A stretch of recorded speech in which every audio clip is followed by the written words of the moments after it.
നമസ്കാരം. ഞാനിപ്പോൾ ആലപ്പുഴയിലെ താമരക്കുളത്തുള്ള ശക്തികുളങ്ങര ദേവീക്ഷേത്രത്തിലാണ്. ഇവിടെ വ്യത്യസ്തമായിട്ടുള്ളൊരു വഴിപാട് ഞാൻ കണ്ട്. നമ്മുടെ ഏത്തക്കുല ഉണ്ടല്ലോ, വാഴക്കുല, ഏത്തക്കുല വഴിപാടായിട്ട് കൊടുക്കുന്നു. വളരെ വ്യത്യസ്തമായിട്ടുള്ള കാഴ്ചയാണ്. ഇതുവരെ വേറൊരു ക്ഷേത്രത്തിൽ ഞാൻ കണ്ടിട്ടില്ല ഇത്രയും ഏത്തക്കുലകൾ. തീർച്ചയായിട്ടും ഈ വീഡിയോ കാണണം. അത്രയ്ക്ക് വ്യത്യസ്തമായിട്ടുള്ള ഒരു ക്ഷേത്രമാണ്, അത്രയ്ക്ക് വ്യത്യസ്തമായിട്ടുള്ളൊരു വഴിപാടാണ്. അത് കാണണം, കണ്ട് തന്നെ അഭിപ്രായങ്ങൾ പറയണം. കാരണം ഈ ക്ഷേത്രത്തിൽ വളരെ പ്രത്യേകതയാണ് ഈ വഴിപാട്. ഏത്തക്ക കുല സമർപ്പിക്കുന്ന വഴിപാട് വളരെ വ്യത്യസ്തമായിട്ടുള്ള കാര്യമാണ്. അപ്പൊ എല്ലാവരും തീർച്ചയായിട്ടും ഈ വീഡിയോ കാണണം. ഞാൻ കാണിച്ചിട്ട് എന്റെ പുറകിൽ തന്നെ മൊത്തം വാഴക്കുലയുടെ അഭിഷേകം എന്ന് തന്നെ പറയാം. സർവമംഗള മംഗല്യം ശക്തിസ്വരൂപിണിയുമായ ശ്രീ ഭുവനേശ്വരി ദേവിയും ശക്തിസ്വരൂപനും അഭീഷ്ട വരദായകനുമായ തെക്കേത്തളത്തിൽ വല്യച്ഛനും ശിവഭഗവാൻ ധർമ്മശാസ്താവ് യക്ഷിയമ്മ ക്ഷേത്രപാലകൻ എന്നീ ഉപദേവതകളും നാടിന് മുഴുവൻ സർവ്വ ഐശ്വര്യങ്ങളും നൽകി നാട്ടുകാരുടെ അഭയകേന്ദ്രമായി അനുഗ്രഹം ചൊരിയുന്ന ചത്തിയറ ശക്തികുളങ്ങര ശ്രീ ഭുവനേശ്വരി ക്ഷേത്രം. ക്ഷേത്ര ഐതിഹ്യം ഇപ്രകാരമാണ്. കായംകുളം രാജാവിന്റെ അധീനതയിൽപ്പെട്ട കുമരഞ്ചിറ മുതൽ ഇടപ്പോൺ വരെയുള്ള പ്രദേശം കായംകുളം രാജാവിന്റെ സാമന്ത പ്രഭുവായിരുന്ന കോട്ടയ്ക്കാട്ട് താനായിരുന്നു ഭരണം നടത്തിയിരുന്നത്.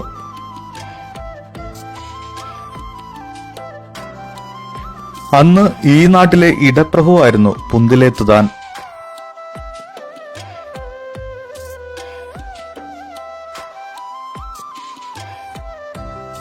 കൊട്ടക്കാട്ട് താന് പുന്തിലേത്ത് താനോടുണ്ടായ വിരോധവും കൊട്ടക്കാട്ട് താന്റെ ദുഷ്ചെയ്തികളിൽ മനംതൊന്തും പ്രബലനായിരുന്ന കൊട്ടക്കാട്ട് താനെ ഭയന്നും പുന്തിലേത്ത് താൻ വീടും നാടും ഉപേക്ഷിച്ച് ദേശാടനത്തിനു പോയി. വിവിധ പുണ്യക്ഷേത്രങ്ങളിൽ ദർശനം നടത്തി പുന്തിലേത്ത് താൻ കണ്ടിയൂർ ക്ഷേത്രത്തിൽ ഭജനവിരുന്ന് തോറ്റമ്പാട്ട് അഭ്യസിച്ചു.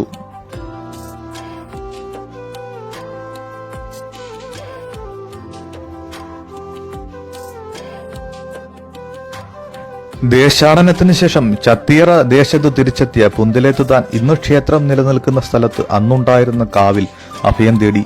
ആ കാവിൽ പീഠവും വാളും സ്ഥാപിച്ച് ഭദ്രകാളി സങ്കല്പത്തിൽ പൂജകളും തോറ്റമ്പാട്ടും നടത്തി.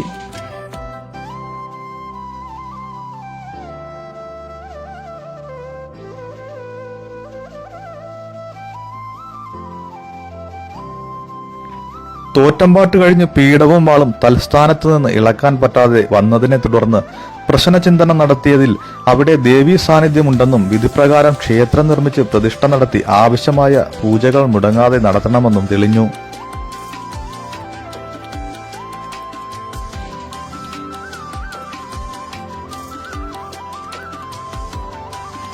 അതനുസരിച്ച് ഇപ്പോൾ കാണുന്ന ക്ഷേത്രം അവിടെ നിർമ്മിക്കുകയും ഭദ്രകാളിയെ പ്രതിഷ്ഠിക്കുകയും ചെയ്തു.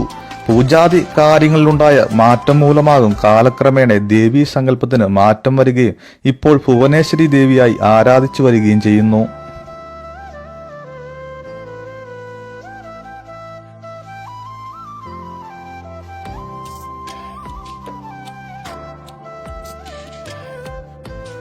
ദേവിയുടെ മൂലകുടുംബമായ പുന്തിലേത്ത് ക്ഷേത്രത്തിൽ വിശേഷ ദിവസങ്ങളിൽ കരക്കാർ വകയായി പൂജകളും വഴിപാടുകളും ഇന്നും നടത്തിവരുന്നു. കാലക്രമേണ ശക്തിസ്വരൂപനായ തെക്കേത്തളത്തിൽ വല്യച്ഛനും ശിവഭഗവാനും ശ്രീ ധർമ്മശാസ്താവിനും യക്ഷിയമ്മയ്ക്കും ക്ഷേത്രപാലകനും യഥാസ്ഥാനങ്ങളിൽ ആലയങ്ങൾ നിർമ്മിച്ച് പ്രതിഷ്ഠ നടത്തി പൂജകളും ആരാധനയും നടത്തിവരുന്ന ഈ ക്ഷേത്രം നാടിന് സർവ്വ ഐശ്വര്യങ്ങളും നൽകി ഓരോരുത്തരുടെ അഭയസ്ഥാനമായി നിലകൊള്ളുന്നു.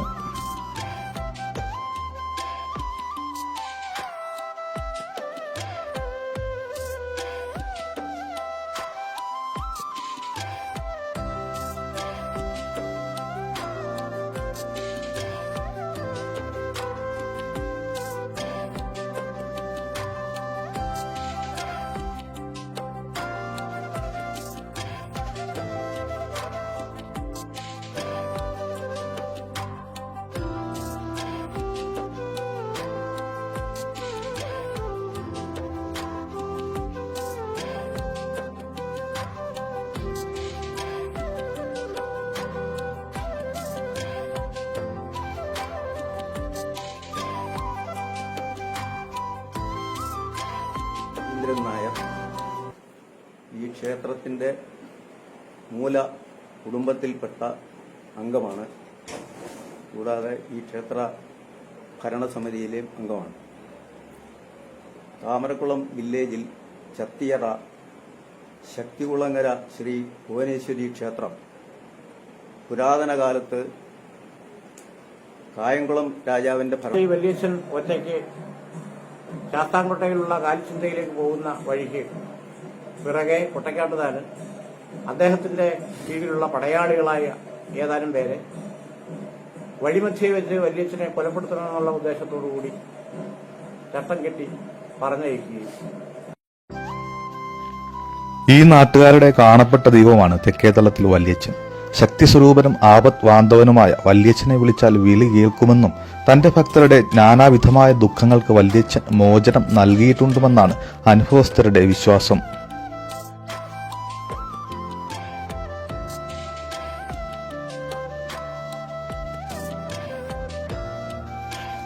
കായംകുളം രാജാവിന്റെ സാമന്ത പ്രഭുവായിരുന്ന കൊട്ടക്കാട്ട് താന്റെ കാര്യസ്ഥനായിരുന്നു തെക്കേതളത്തിൽ വല്യച്ഛൻ.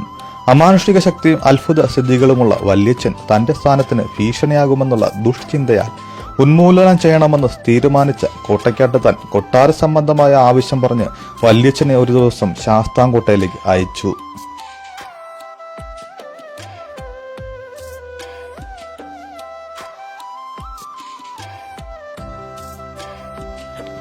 വഴിമധ്യേ കൊലപ്പെടുത്തുന്നതിനായി കോട്ടയ്ക്കാട്ട് താൻ തന്റെ വിശ്വസ്തരായ ഒരു കൂട്ടം പടയാളികളെ പറഞ്ഞയക്കുകയും കുമരഞ്ചിറ ക്ഷേത്രത്തിന് സമീപം വെച്ച് അവർ പാതിയിരുന്ന് വല്യച്ഛനെ ആക്രമിക്കുകയും മരിച്ചെന്ന് കരുതി അടുത്തുള്ള പൊട്ടക്കിണറ്റിൽ ഉപേക്ഷിക്കുകയും ചെയ്തു.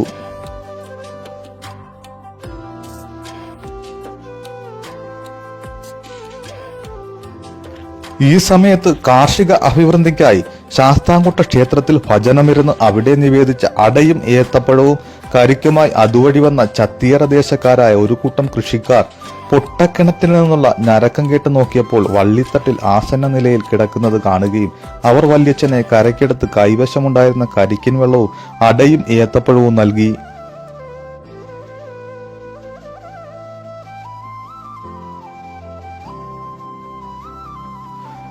അവർ വല്യച്ഛനെ ചത്തിയറയിലേക്ക് കൂട്ടിക്കൊണ്ടുപോരാൻ ശ്രമിച്ചെങ്കിലും തന്നെ രക്ഷപ്പെടുത്താൻ ആർക്കും കഴിയില്ലെന്നും താൻ ഉടൻ മരിക്കുമെന്നും തന്റെ സാന്നിധ്യം ചത്തിയറ ദേശത്ത് എന്നും ഉണ്ടാകുമെന്നും അവരോട് പറഞ്ഞ ഉടൻ വല്യച്ഛൻ ജീവൻ വെടിഞ്ഞു.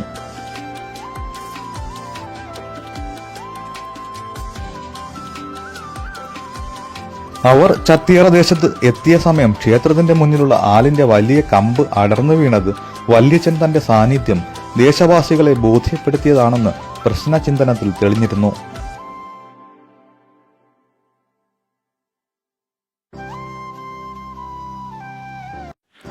തുടർന്ന് കോട്ടയ്ക്കാട്ട് താനും കുടുംബവും വല്യച്ഛന്റെ കോപത്താൽ സന്തതി നാശം വന്ന് ഇല്ലാതാവുകയും കൊട്ടാരവും സ്വത്തുക്കളും വസ്തുവകകളും അന്യാധീനപ്പെടുകയും ക്ഷേത്രത്തിലും നാട്ടിലും പല ദുർനിമിത്തങ്ങൾ ഉണ്ടാകുകയും ചെയ്തതിനെ തുടർന്ന് പ്രശ്നചിന്തനം നടത്തിയതിൽ വല്യച്ഛന്റെ ശക്തമായ സാന്നിധ്യം ദേശത്ത് നിലനിൽക്കുന്നതായി കാണപ്പെടുകയാൽ ക്ഷേത്രസന്നിധിയിൽ വല്യച്ഛന് ആലയം നിർമ്മിച്ച് പീഠവും ഗതയും പ്രതിഷ്ഠാസ്ഥാനത്ത് വെച്ച് വിളിച്ചാൽ വെളിപ്പുറത്തുള്ള ദൈവമായി വല്യച്ഛനെ പണ്ടുകാലം മുതൽ ഇവിടുത്തുകാർ ആരാധിക്കുന്നു.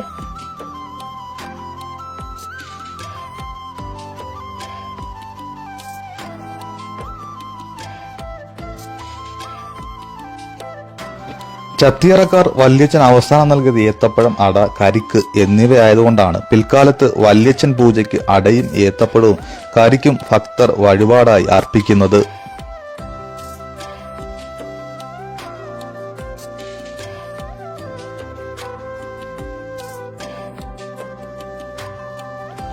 എല്ലാ വർഷവും മകരമാസത്തിലെ 2-ാം ചൊവ്വാഴ്ച ഈ നാട്ടിൽ നിന്ന് മറ്റു നാടുകളിൽ നിന്നുമായി ആയിരക്കണക്കിന് ഭക്തജനങ്ങൾ ക്ഷേത്രതന്ത്രിയുടെ മുഖ്യ കാർമ്മികത്വത്തിൽ നടക്കുന്ന പൂജയിൽ പങ്കെടുക്കുന്നതിന് എത്തിച്ചേരുന്നു. ദേവിയുടെ തിരുനാളായ 10-ാം ഉദയത്തിന് എല്ലാ വർഷവും ക്ഷേത്രതന്ത്രിയുടെ മുഖ്യ കാർമ്മികത്വത്തിൽ വല്യച്ഛന് വിശേഷാൽ പൂജ നടത്തിവരുന്നു. അടുക്ക്, എണ്ണ എന്നിവയും ഭക്തർ വല്യച്ഛൻ നടയിൽ സമർപ്പിച്ചു വരുന്നു.